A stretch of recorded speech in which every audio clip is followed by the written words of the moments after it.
aduana espiritual no permite nada de contrabando en el templo. ¿Qué podemos traer a colación de lo que aprendimos la semana pasada? A ver, ayúdenme para sentar bases y sobre eso compartimos la palabra de hoy. Hablamos de que hay un escáner. ¿Cuál es el escáner que tenemos? ¿Cuál es el texto que trabajamos?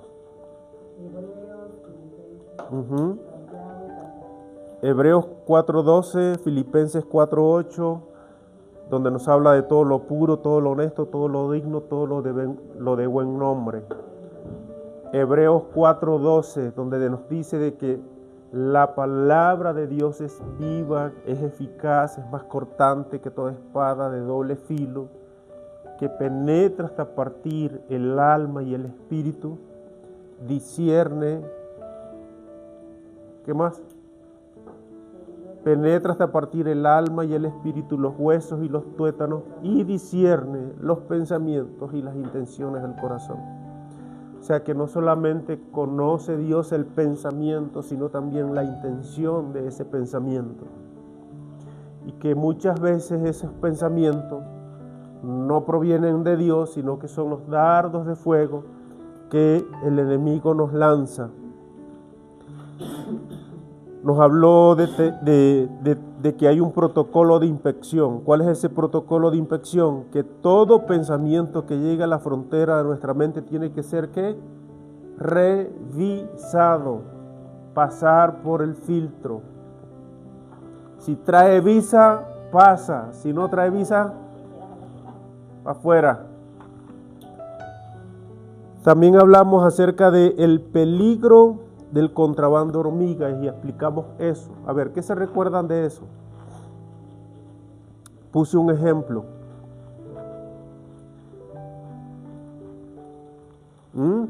Ya no se recuerdan. Santo poder.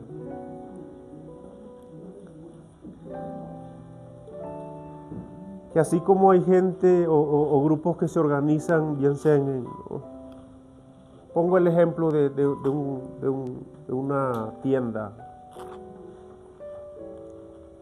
No menciono nombre para no dar publicidad. Se levanta un grupo y se ponen de acuerdo y uno le va pasando un producto a otro hasta que lo logran sacar. ¿Y el enemigo qué hace con ese contrabando hormiga? Pequeñas dosis de pensamientos negativos, de dudas, estoy solo, estoy sola, nada me sale bien, bla, bla, bla, bla. Entonces esas cosas afectan y tenemos que llevar cautivo todo pensamiento ¿a dónde? A la obediencia a Cristo. Cantar de los cantares, también hablamos allí en la parte del contrabando tipo hormiga, donde nos dice de que cuidemos las zorras pequeñas porque son las que echan a perder la viña. Pequeñas dosis de pensamiento. El enemigo es paciente, hermano. Es más paciente que usted y que yo. Y con pequeñas dosis él busca inyectar nuestros pensamientos, aparentando de que son buenos, para que caigamos en ellos, los aceptemos y les demos hospedaje en nuestra vida. Hablamos de que hay un oficial de aduanas. ¿Quién es el oficial de aduanas? Ay, Dios mío. Santo poder. Bueno, vamos a lo que vinimos hoy. Ubique en su Biblia, por favor, Santiago capítulo 4, versículo 7. Santiago capítulo 4, versículo 7.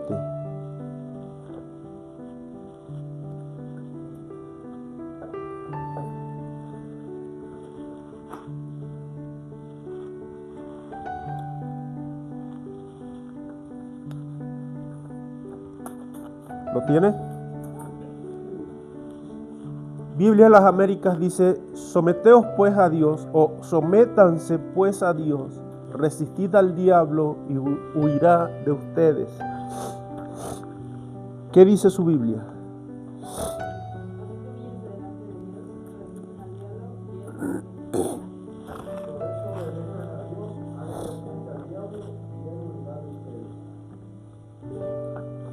Reina Valera dice: someteos pues a Dios, resistid al diablo y huirá de vosotros.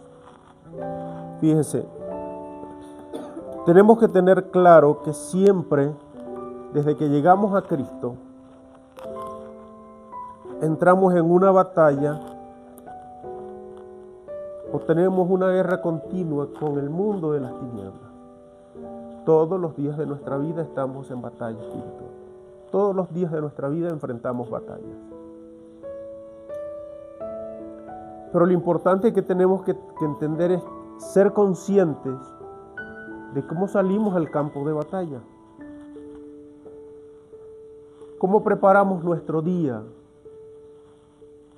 para la batalla? ¿Cómo nos preparamos para la batalla? Entonces, en una batalla espiritual no se gana desgarrándonos la garganta gritando, no se gana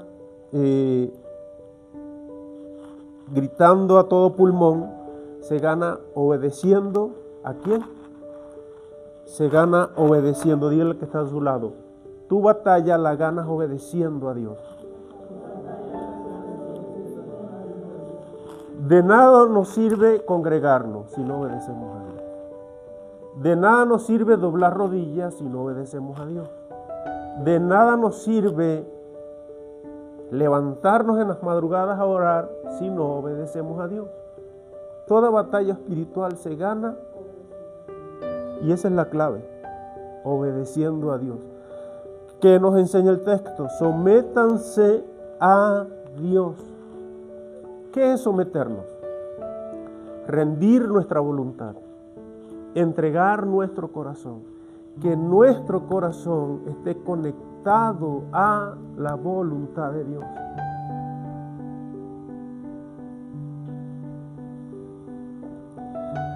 Resistan al diablo y huirá de ustedes. ¿Qué es resistir desde el punto de vista bíblico? Hacer oposición con fuerza a la fuerza contraria que viene contra ti. Eso es resistir. Entonces, antes de resistir al diablo, debemos someternos a Dios.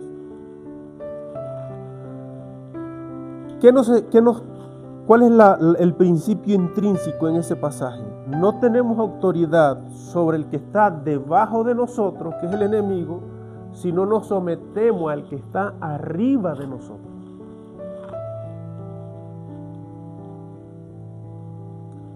Hay un número que el enemigo ve siempre y todos los días. ¿Cuál es? Lo que usted y yo calzamos. ¿Por qué? Porque está debajo de nuestros pies y no está sobre nosotros.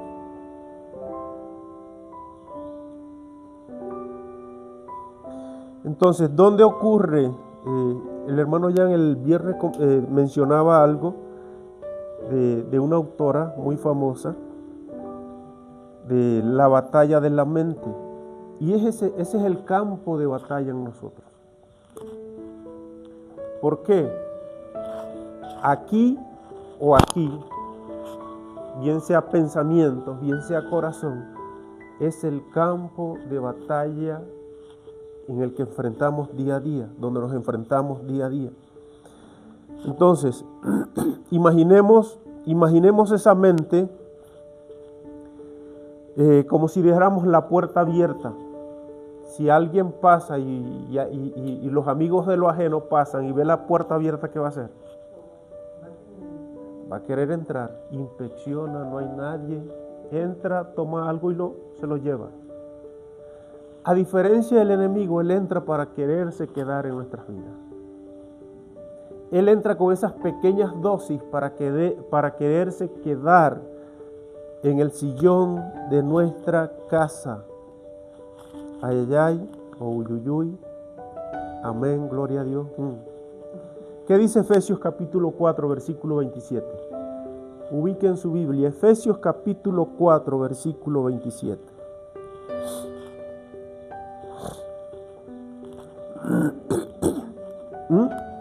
Efesios capítulo 4, versículo 27.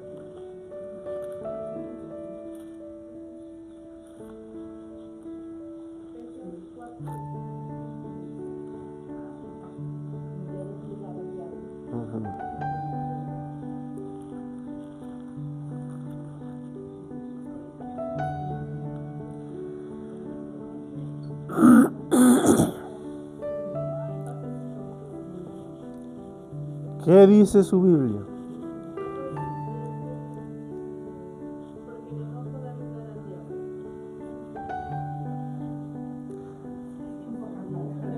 ¿Qué más dice? Otra versión que dice.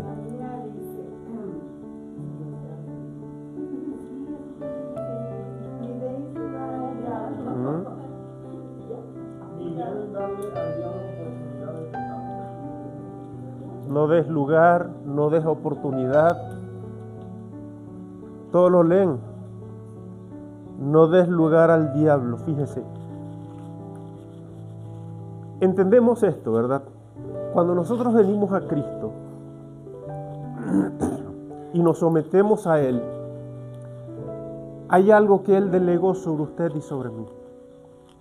Cuando Él estaba enviando a los discípulos a la gran comisión, le dijo: toda potestad me es dada en el cielo y en la tierra.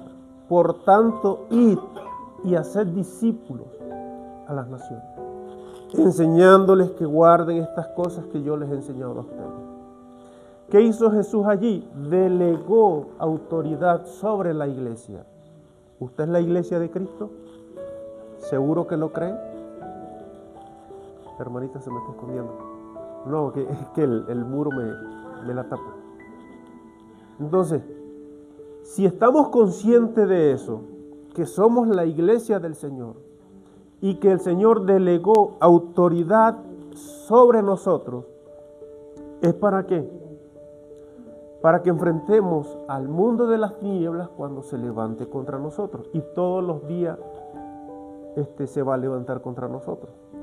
Entonces, cuando Efesios dice en el capítulo 4, versículo 27, no den lugar al diablo. La palabra lugar allí viene del griego topos, y topos significa un punto de apoyo, una oportunidad, un centímetro de tu terreno.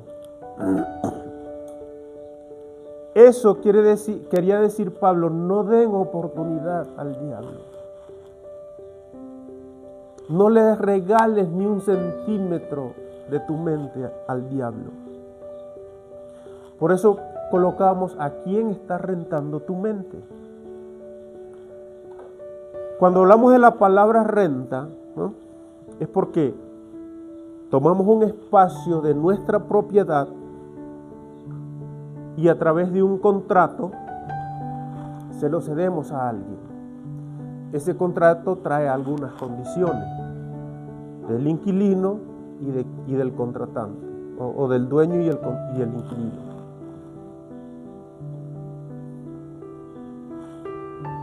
Pero el enemigo no va a esperar un contrato. Él espera que tú le otorgues y que yo le otorgue un derecho legal para él apoderarse de él. Entonces, seguimos. Vamos bien hasta aquí. ¿Qué significa topos? Un punto de apoyo, un pie a la puerta de entrada, un centímetro de terreno en tu mente.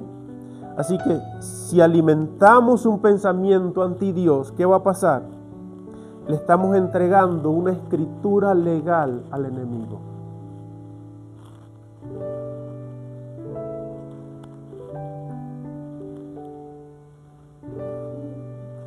Le estamos entregando una escritura, bien sea de cualquier lugar de nuestra casa, al diablo. Entonces, ¿qué representa eso? Aquella área de nuestra vida que no ha sido rendida al Señor se convierte en un contrato de alquiler. Toda área que usted y yo no le hemos rendido al Señor se convierte en un contrato de arrendamiento. ¿A quién le estamos alquilando nuestra mente? Por eso la Biblia nos ordena llevar cautivo todo pensamiento a la obediencia a Cristo. Segunda de Corintios capítulo 10, versículos 5, que lo estuvimos trabajando la semana pasada. Llevar cautivo todo pensamiento a la obediencia a Cristo. Esto significa arrestar cada idea que no haya sido rendida a Dios. Arrestar cada idea que llega y preguntarnos por el filtro, 2 de Corintios 10:5, y preguntarnos, ¿esto está honrando a mi Señor? ¿Esto está honrando a Dios? Porque ¿cuáles son las preguntas que hace aduana? ¿Traes algo allí? ¿Es legal lo que traes? ¿Tienes permiso para traerlo? Son las preguntas que nos hacen. Cuando venga un pensamiento, ¿cuál es el filtro? Filipenses capítulo 4, versículo ¿qué? ¿Esto es bueno? ¿Esto honra a Dios?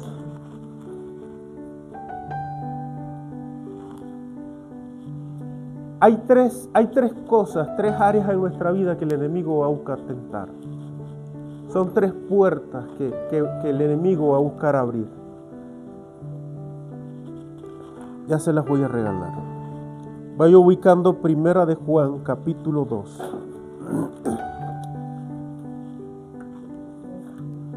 Ya se lo digo. Primera de Juan, capítulo 2. Del versículo 15 al 17.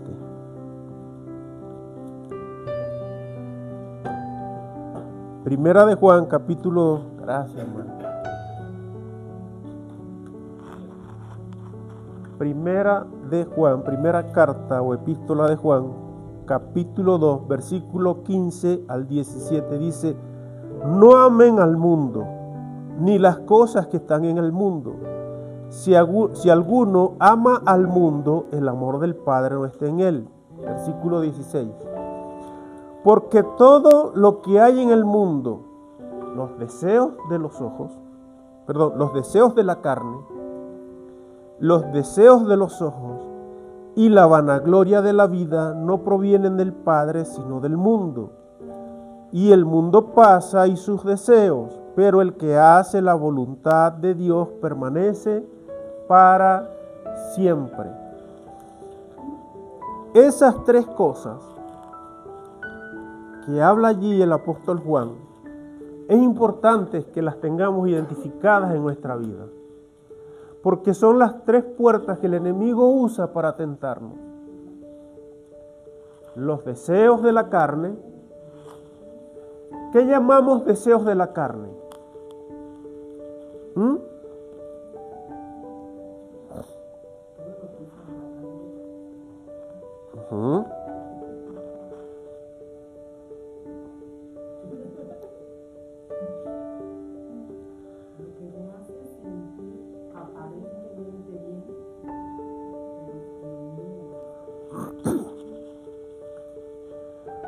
O aquellos apetitos desordenados que son despertados en nuestra naturaleza pecaminosa. Por eso en una oportunidad, cuando creo que el apóstol Pedro era el que decía, nadie diga que es tentado de parte de Dios,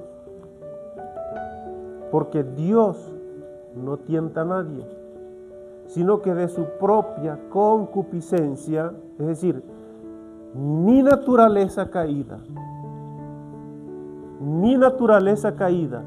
es esa concupiscencia. Mi naturaleza humana es esa concupiscencia. Esa naturaleza que fue entrenada para desagradar y deshonrar a Dios en todo momento.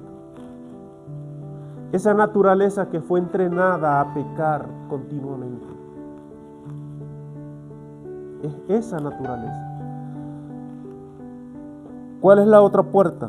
Los deseos de los ojos, la codicia a la mirada. Por eso Jesús en una oportunidad dijo, si tú miras tinieblas, tu mundo interno está lleno de tinieblas. Todo lo que entra por aquí, ¿a dónde van? Por estos ojitos que, como decía mi abuela, estos ojitos que se lo van a comer los gusanos. Al corazón, a nuestro mundo interior. Y de lo que esté lleno nuestro corazón, eso se va a manifestar en nuestra conducta y nuestro estilo de vida. Y la vanagloria de la vida. ¿Cuál es la vanagloria de la vida? El orgullo de poseer. Comencé apenas, tengo 2 semanas de haber iniciado un curso para pastores y líderes. Gracias a mi esposa que me regaló el link. Y uno de los temas que tocaron el martes, hablaban acerca de puntos ciegos en el ministerio. Y cómo nosotros a veces los líderes nos cegamos, y una de las cosas que más tocaron fue acerca del orgullo. O sea, un líder que no acepte observaciones, consejos, reprensiones. O sea, es la máxima autoridad, es lo que yo digo y punto.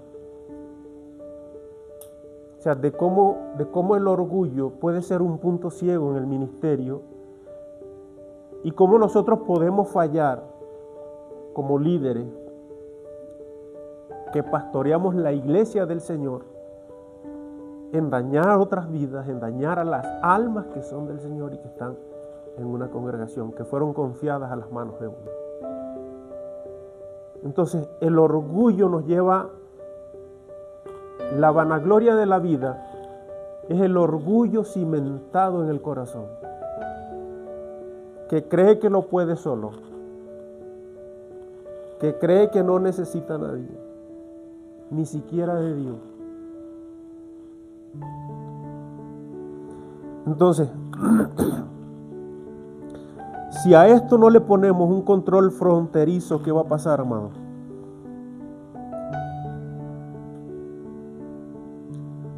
Tenemos un oficial de aduana. ¿Quién es el oficial de aduana? Menos mal que no.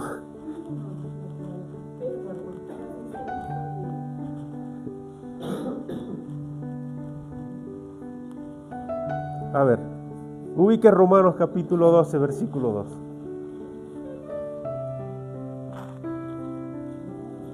2. (12:2).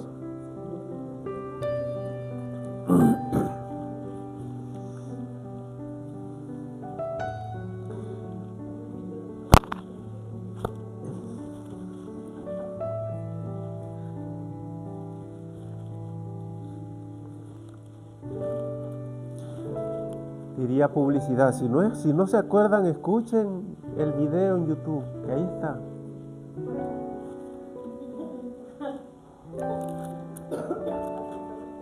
Vayan a ver el video y denle me gusta y compártanlo. Fíjense, ¿qué dice Romanos 12:2? No os conforméis a este siglo, sino transformaos por medio de la renovación de vuestro entendimiento, para que comprobéis cuál sea la voluntad de Dios, agradable y perfecta. Ahora bien, les decía que nuestra vida, nuestra naturaleza fue entrenada para desagradar a Dios. Y todo lo que aprendimos desde que nacimos, desde que tuvimos uso de razón, ¿dónde quedó instalado? ¿Dónde quedó instalado? Diga aquí en mi mente. Entonces, no nos amoldemos a la mentalidad. ¿Por qué? Porque esa mentalidad estableció patrones en nosotros. Conductas aprendidas por modelo, por escuchar, por mirar, por ejemplo. Todo eso quedó en lo que en el diplomado de consejería conocemos como sistema central de creencias.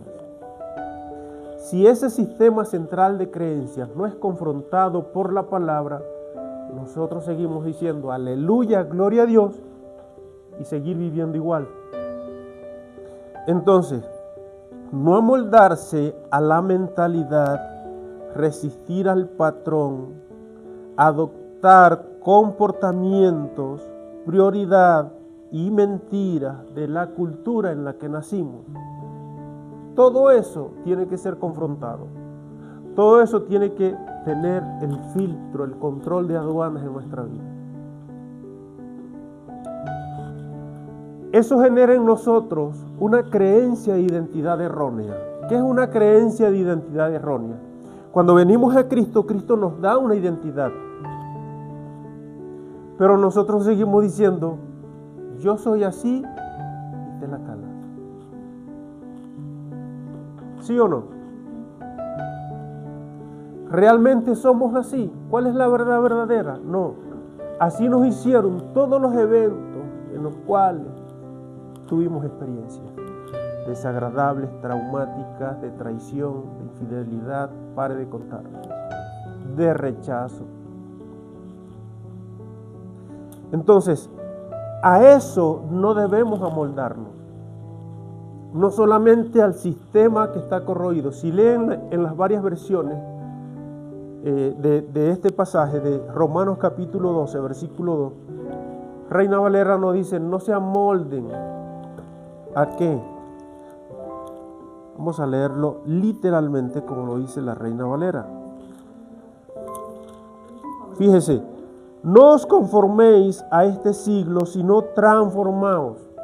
O sea, la palabra siglo allí,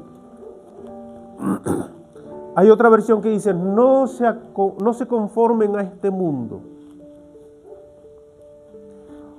Otra versión, no la recuerdo ahorita, no sé si es la nueva traducción viviente, no se amolden a este sistema de cosas. Pero aquí la primera llamada es a nuestros patrones, a nuestra naturaleza que fue entrenada para pecar. Y luego va a lo que la cultura enseña. Y son esas cosas y esas áreas las que debemos transformar en nuestra vida. La palabra transformar viene de metamorfo, es decir, una transformación radical y profunda en nuestras vidas.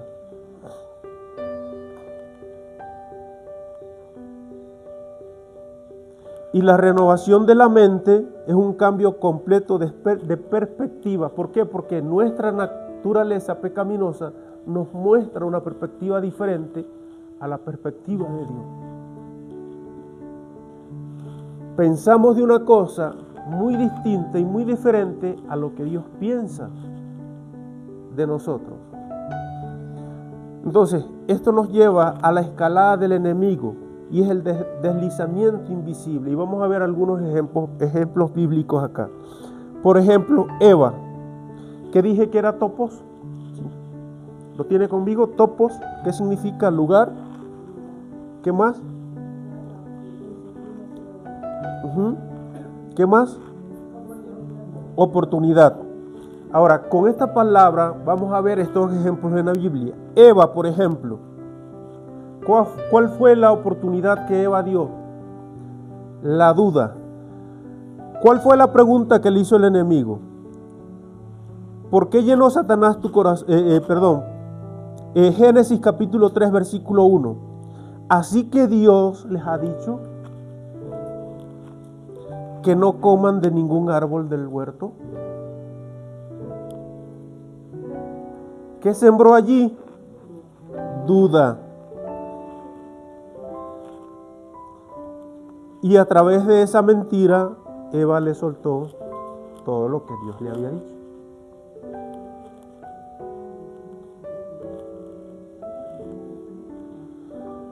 Entonces el topo de Eva fue la duda. Todo comenzó con un susurro. Así que Dios les ha dicho que no coman de ningún árbol del huerto.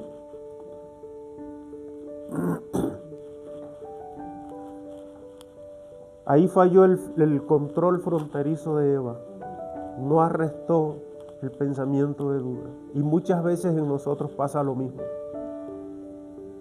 No arrestamos el pensamiento. No le decimos, tú no tienes visa, aquí no entras. Sino que cuando ya caemos en sí, ya ha hecho desastre. Y ya hemos hecho desastre.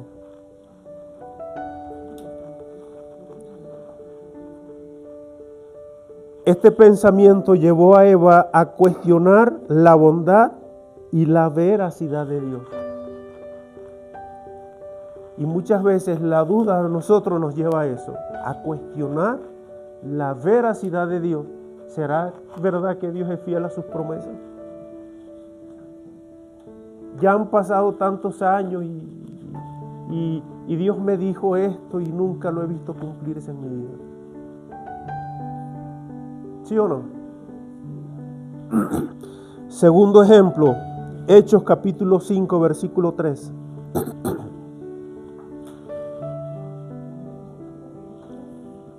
Capítulo 5, versículo 3.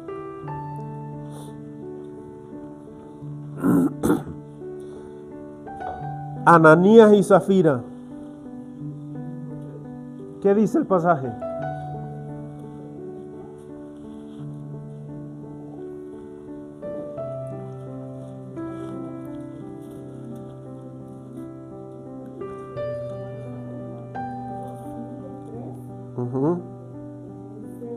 Dijo Pedro, Ananías, ¿por qué llenó Satanás tu corazón para que mintieses al Espíritu Santo y sustrajeses el precio de la heredad? ¿Qué confrontaba allí Pedro? Esta pareja donó un terreno para la obra. Eran dueños de ellos, de eso.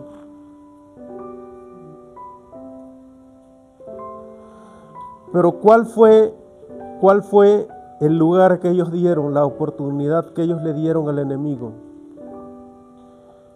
El deseo de aparentar. El deseo de aparentar. Ellos veían cómo otros discípulos recibían honra por ser generosos. Y ellos quisieron recibir la misma honra haciendo este acto. Pero su corazón no estaba conectado a la acción que estaban haciendo. Su corazón estaba conectado a la apariencia. Me imagino que tenían mucho dinero.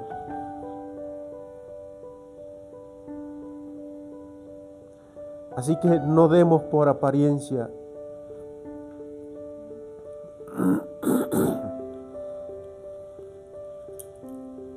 Otro ejemplo, el rey Saúl.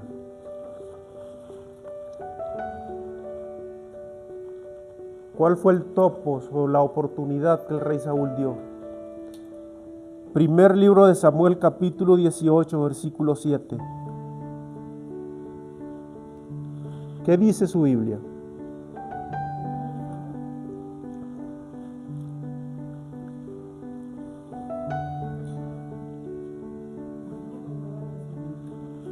Primer libro de Samuel, capítulo 18, versículo 7.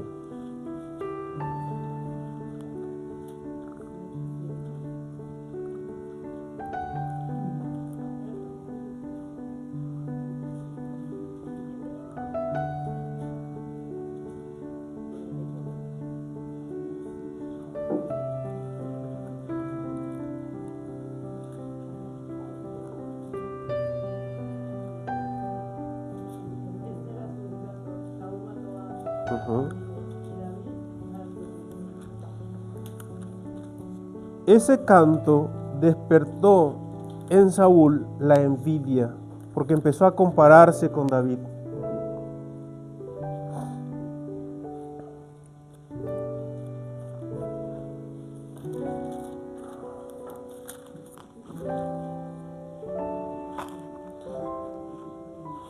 Cuando David mata a Goliat, Y ya van regresando de batalla, no solamente porque lo leí, sino también porque lo vi en la serie.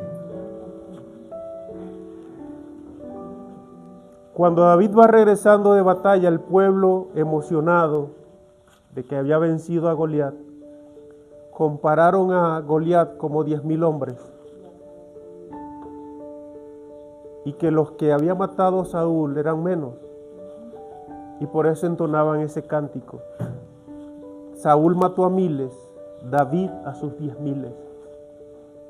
Y esto despertó en Saúl, le dio oportunidad a la envidia. Y todo comenzó con eso, compararse sus victorias. Las victorias que él había obtenido con la victoria que David había obtenido. Entonces las mujeres cantaban así: Saúl mató a miles, pero David mató a 10,000. O sea, en lugar de celebrar la victoria, Saúl se hundió en la inseguridad al escuchar que David era más exaltado que él.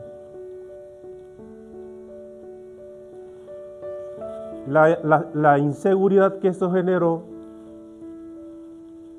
dijo: este me va a quitar el trono.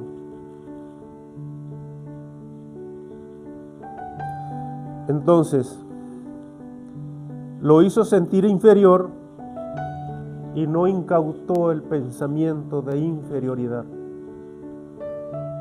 A nosotros también nos ha pasado sentirnos inferiores en algunas cosas. ¿Qué tenemos que hacer con ese pensamiento? Incautarlo. Dios no nos hizo inferiores. No nos ha dado un valor inferior a los demás. Sí nos recomienda: nadie tenga un mayor concepto de sí que el que deba tener. Es decir, no nos debemos creer superiores a los demás. Todos tenemos un valor en Cristo Jesús. Y el valor de nuestra vida, el costo de nuestra vida es la sangre de Cristo. Nadie tiene el derecho de pisotearnos. Nadie. ¿Por qué? Porque tenemos un valor en Cristo Jesús. Otro ejemplo, el rey David. La oportunidad o el topos que él dio fue el ocio y la lujuria. En tiempo de guerra, él no debía estar en palacio. Él debía estar en guerra. Segundo libro de Samuel, capítulo 11. Primer libro de Samuel es vecino de segundo de Samuel, así que no tienen que caminar mucho.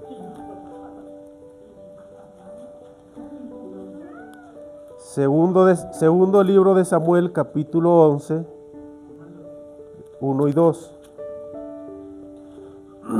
Dice: aconteció en el año siguiente, en el tiempo en que salen los reyes a la guerra, que David envió a Joab y con él a sus siervos y a todo Israel, y destruyeron a los amonitas y sitiaron a Rabá.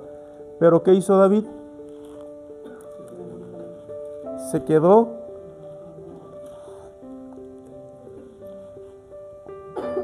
y ¿cómo dice el inicio del pasaje? En el tiempo en que salen los reyes a la guerra. Es decir, él dejó de ocupar su lugar, dio una puerta abierta al ocio.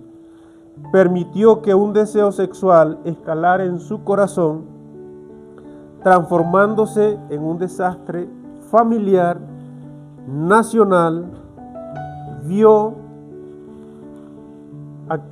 Se activaron las puertas de la tentación, los deseos de los ojos, el deseo de la carne, y sucumbió. Otro ejemplo, Judas. Juan capítulo 13, versículo 2.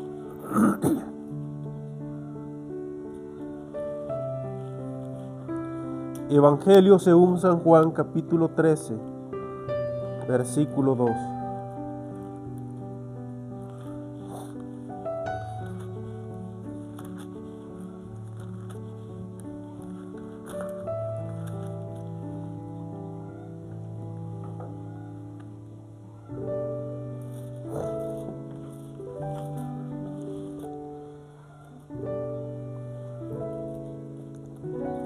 Y cuando cenaban, como el diablo ya había puesto en el corazón de Judas Iscariote, el hijo de Simón, que le entregase, nada más menciona eso, pero hace referencia a la oportunidad que en cada uno de estos ejemplos se le dio al enemigo para que entrara. Entonces, ¿qué oportunidad dio Judas? Ya el diablo había puesto en su mente de entregar o de traicionar a Jesús.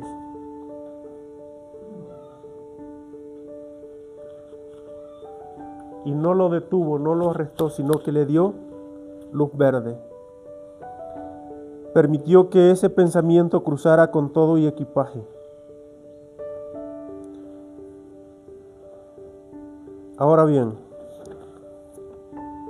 vamos a ver 3 pasos para cerrar la oportunidad al enemigo y asegurar la victoria. Y ya con esto vamos a ir terminando.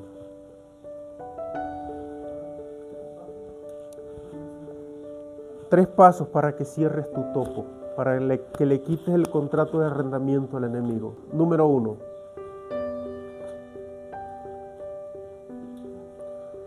Identifiquemos al intruso. Paso 1. Identifica al intruso. Pasar cada pensamiento por el escáner de Filipenses capítulo 4, versículo 8. ¿Este pensamiento es verdadero? ¿Este pensamiento es honesto? ¿Este pensamiento es justo? ¿Este pensamiento es puro? Si no pasa ese filtro, es un pensamiento ilegal, no trae visa, trae contrabando. 4:8.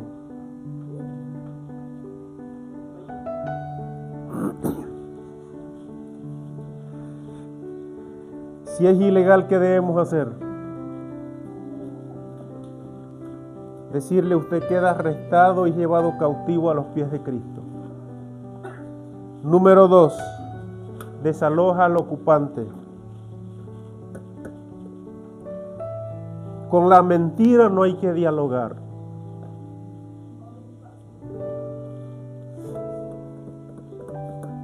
¿Qué no hay que hacer? No dialoguemos con la mentira. Eva dialogó con la mentira, ¿y cómo terminó?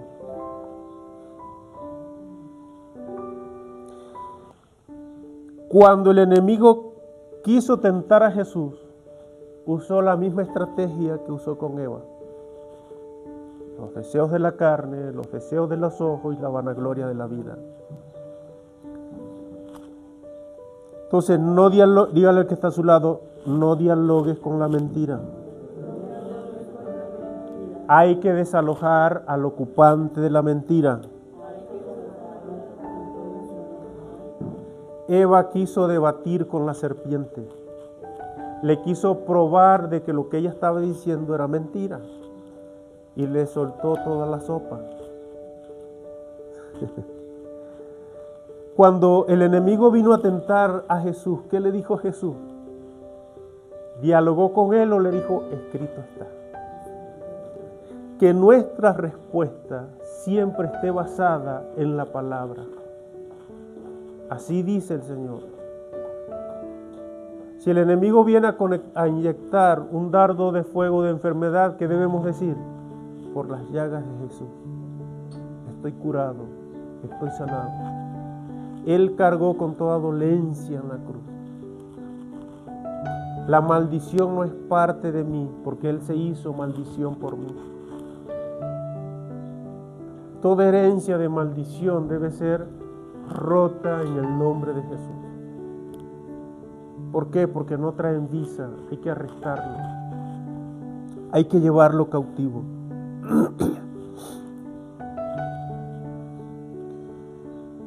Nuestra autoridad no reside en nuestras emociones ni en nuestros gritos, reside en escrito está, reside en la palabra de Dios, reside en su promesa. Y eso es resistir, es negarse a dar una oportunidad que le valide un contrato al enemigo. Tercero y último, ocupa el espacio que quede vacío una vez que desalojes al ocupante.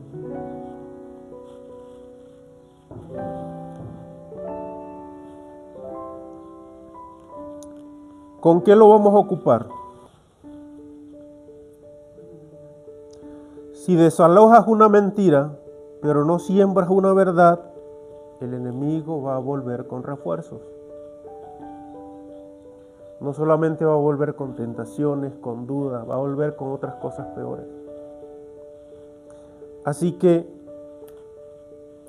ocupemos todo espacio vacío. Si desalojamos una mentira, instalemos la verdad de Dios. Mateo capítulo 12, versículo 45, ¿qué dice? A ver, Mateo capítulo 12.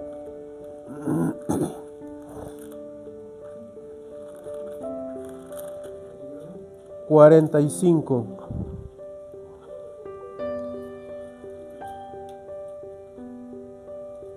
Desde el 43 dice, cuando el espíritu inmundo sale del hombre, anda por lugares secos buscando reposo y no lo halla.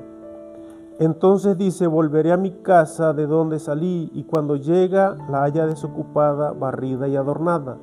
Entonces va y toma consigo otros 7 espíritus peores que él, y entrados moran allí. Y el postrer estado de aquel hombre viene a ser peor que el primero. Así también acontecerá. Entonces, si desalojamos al ocupante, es necesario ocupar el espacio que quede vacío con la palabra de Dios. Cada habitación de nuestra mente debe tener palabra de Dios y presencia de Dios. Cada habitación de nuestra mente debe estar ocupada por su palabra y por su presencia. ¿Por qué? Porque el enemigo no puede ocupar algo que ya esté lleno por el Espíritu Santo. Y ahí tenemos que trabajar. Llenarnos de su presencia, de su Espíritu y de su palabra. Amén. ¿Se quiere poner de pie? Por favor.